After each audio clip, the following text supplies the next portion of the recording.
coucou, me revoilà. Donc là, on va faire une enveloppe. Une enveloppe pour pouvoir y glisser. Donc là, la pop-up n'est pas terminée. Hein. Pour pouvoir y glisser une pop-up qu'on enverra, qu'on offrira. D'accord? Donc je vous avais promis le tuto pour l'enveloppe, donc on va la faire. Voilà, voilà. Donc j'ai une petite aparté à faire. Parce que c'est un truc qui me travaille depuis un petit bout de temps et chaque fois je me dis il faut que je le fasse, il faut que je le fasse, il faut que je le fasse. Puis quand on remet au lendemain, ben forcément on oublie de faire les choses. Donc, c'est pas un appel au don ou quoi que ce soit, rien à voir avec tout ça, c'est juste que j'avais envie de vous faire partager ma petite réflexion. On a tout un bout de ruban rose dans notre atelier, dans notre scrap room, dans notre boîte à couture, dans notre boîte à loisirs créatifs. Enfin, bref, quand on fait du loisir créatif, on a toujours du ruban, toujours. Et puis même si vous ne faites pas de loisir créatif, je suis sûre que vous trouverez un bout de ruban. Donc je pense que vous commencez déjà à comprendre où je veux en venir. Et tout à l'heure je me suis dit mais attends, mais je comprends pas que tu l'aies pas fait avant. J'ai du ruban dans mon atelier et ce que je vous propose de faire pour celles qui le veulent, c'est de soutenir, les personnes qui sont malheureusement atteintes du cancer en faisant un truc tout simple, juste un petit ruban. Alors vous voyez, en même temps, le mien, il n'est pas rose-rose parce qu'il est rose pâle avec des petits pois, mais bon, bah, peu importe, ça reste un ruban, hein, il est customisé. Et puis moi, j'avais fait des espèces de pins à l'époque. Ouais, c'est des pins. Avec une petite rose que j'ai mis au milieu. Donc, on a tous un petit bout de fil, donc on peut fermer le nœud avec un petit bout de fil ou, pardon, avec une épingle à nourrice. Enfin, donc, je pense que c'est vraiment donné à toutes de faire ce petit geste. Voilà, après... Chacun fait comme il a envie, mais voilà, c'était une petite aparté. Je me dis qu'on a toutes du ruban, donc on est toutes potentiellement aptes à pouvoir faire ce genre de petites choses pour soutenir. On a forcément toutes et tous quelqu'un qui est atteint de cette maladie ou qui a été atteint de cette maladie. Malheureusement, le cancer, c'est un fléau. Enfin bon, bref, on n'est pas là pour parler de ça. Mais voilà, j'avais envie de vous faire cette petite aparté. Bref, revenons à nos enveloppes. Pour les pop-up. Donc j'ai pris un papier, une feuille de chez Action, hein, elles sont à 30,5, 30,5. Je ne découpe rien. Je prends, et je me suis pas trompée, c'est bien la Punchboard de chez Stampin' Up. Je vous cacherai pas que c'est We Are Memory hein, qui commercialise ça pour Stampin' Up. Donc vous pouvez les retrouver, elles ne seront pas la même couleur, hein, parce que Stampin' Up c'est les couleurs toujours sobres. Donc ils ont gardé leur code couleur. Et puis We Are Memory, je crois que vous l'avez en blanc et noir, enfin en blanc et bleu, pardon, vous l'avez dans d'autres coloris. Donc vous pouvez la trouver, c'est hyper pratique. J'en ai d'autres, je vous ferai peut-être une vidéo, de toute façon je vous l'avais promis de vous faire une vidéo matérielle. J'en ai d'autres qui permettent de faire des pochettes et des boîtes. Voilà, donc j'en ai deux autres pour faire pochettes et boîtes. Et puis j'ai d'autres matériels We Are Memory, mais je vais vous faire une vidéo sur tout ça. Donc là on fait l'enveloppe. Donc on prend une feuille. La dimension, je vous l'ai donnée, c'est une feuille de chez Action, on n'a pas besoin de la recouper. Il faut tout simplement se mettre pour le premier trait à 12 cm. Okay. Vous avez les inches et les centimètres, donc on se met à 12 cm. Tac tac. Attendez que vous voyez un petit peu mieux ce que je fais parce que moi, en même temps on s'en fiche de ma tête. On punch, on ne bouge pas la feuille et là vous avez une rainure en dessous, vous passez là sur la rainure. Mais ça ira pas jusqu'au bout de la feuille évidemment puisque la feuille est plus grande que la planche, d'accord? Et ça vous donne ça. Je sais pas si vous allez bien voir, vous avez une rainure qui est faite, ok? Parce que là, vous mettez votre feuille à 12 cm, vous punchez pour que ça marque ce petit trou là. Et après, vous venez faire votre rainure, ok? Donc là c'est à 12 cm. Après, les dimensions on s'en fiche parce qu'on vient tout simplement se repérer. Alors moi j'ai l'habitude de le faire donc je sais à peu près où il faut que je punch. Mais je vous montre. Étant donné qu'on n'a pas été jusqu'au bout de la feuille, ce que je vous conseille de faire c'est de prendre votre règle et de venir marquer avec votre plioir qui est dans l'appareil là, de marquer votre feuille jusqu'au bout. Ok?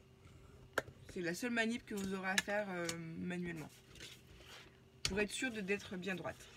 Donc maintenant qu'on a fait notre trait, on tourne notre feuille et là, vous voyez, vous avez un petit curseur. Attendez, je vais enlever, ce sera mieux. Là, ce petit curseur là, qui va vous servir de guide. Donc vous prenez votre votre trait de marquage que vous avez fait, la rainure, enfin le petit guide.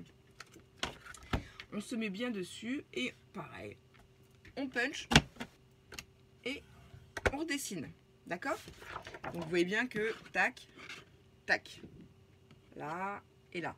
On tourne notre feuille, on revient, on remet notre petit guide sur le trait, on punch, on marque. Après qu'on n'ait pas jusqu'au bout, on s'en fiche, vous allez voir pourquoi. Puisque de toute façon, quand vous allez vous mettre dans l'appareil, vous allez pouvoir vous repérer avec l'appareil, vous dire ah, il ne faut pas que j'aille plus loin que là. Donc de toute façon, ça doit correspondre à ça. Hop, j'y vais. Voilà. J'ai fait mes 4 coins. Donc, je garde avec moi le plioin, je mets tout ça à la poubelle. Et là, on va bien marquer nos plis, tout simplement. C'est tout bête à faire. Là, j'avais pas marqué le pli jusqu'au haut, mais c'est pas grave. Hein. Hop, c'est fait. Et c'est fait. Donc, je veux que mon enveloppe elle soit comme ça. Donc, je vais venir arrondir là mon angle avec la punch board. Là. Ok. Ouais, je l'avais pas bien fait. Voilà, voilà. Jusque là, vous allez me dire, c'est rien de sorcier lui-ci, c'est pas compliqué. Ah non, c'est pas compliqué de faire. Ah, j'ai l'impression, excusez-moi. Du coup, ça. Non? Ouais, si. Enfin bref, vous me direz si vous voyez mieux ou pas. Et puis là, c'est tout bête. Non, celui-là, il est vide. On va prendre celui de chez Action. Vous mettez ce que vous voulez, hein, de la colle. Vous mettez ce que vous voulez. Hop. Hop. Je vais venir fermer cette partie-là. Je vais mettre un peu de scotch ici. D'accord?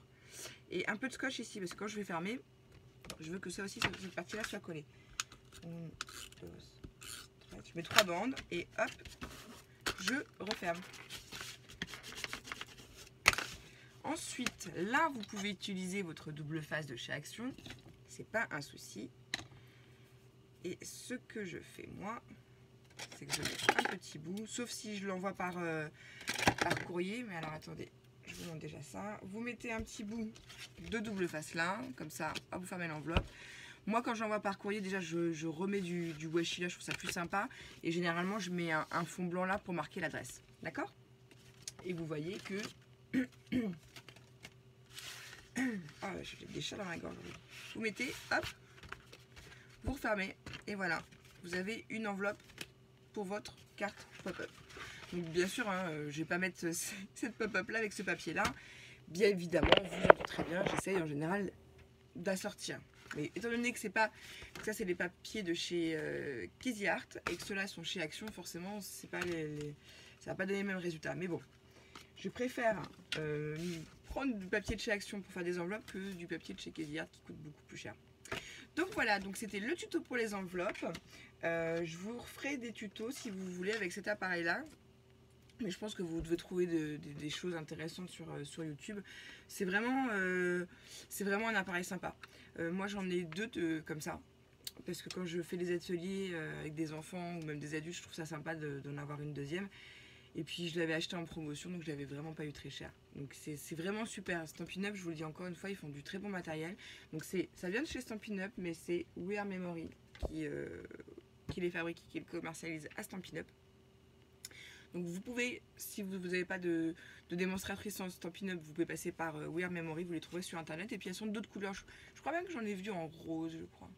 Enfin bon, la couleur en même temps, on s'en fiche. Hein. L'important c'est que ça fasse le taf. Donc voilà, écoutez, j'espère que cette vidéo vous a plu. Pardon, je sais pas dans quel ordre les vidéos vont partir. Donc pour rappel, je vous ai fait présentation de la pop-up, le tuto pop-up un peu en accéléré, enfin pas en accéléré mais en... je trouve plus mes mots, bref, hein, je suis allée à l'essentiel.